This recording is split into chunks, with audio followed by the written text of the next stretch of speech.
प्रधानमन्त्री हुनुभएको हुन्छ, मेरो पार्टीबाट मन्त्री भएको हुन्छ, हामी सबैको हुन्छ।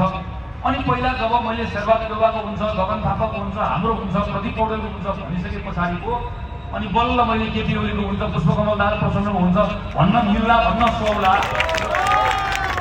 मेरो पार्टीको सभापति ठग भए पनि भगवानै हो, तर बाँकी रहेको पार्टीका चाहिँ सबै खराब हुन् भनेर काहीँ पुगिन्छ?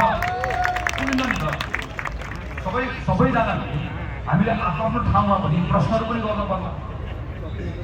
कहिलेकाहीँ ईश्वरका सन्दर्भमा छलफल बहस गरेर ठिक ठाउँमा पुग्न सकिएला।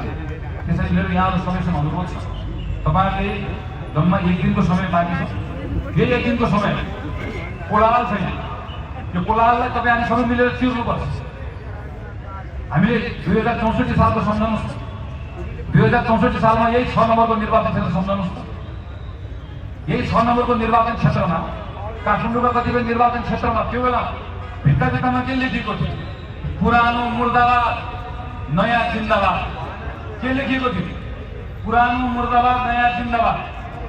हामी आयौँ, नयाँ बनाउँछौँ, नेपाल बनाउँछौँ। यही नारामा काठमाडौँमा माओवादी चुनाव जितेर गएको होइन? हामीले हेरेको होइन?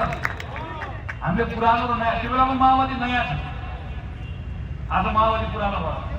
आज नयाँ भन्ने पनि पुरानो हुने हो। पुरानो र नयाँको चक्र यही होइन। पुरानो र नयाँ, प्रत्येक नयाँ आफै पुरानो हुन्छ।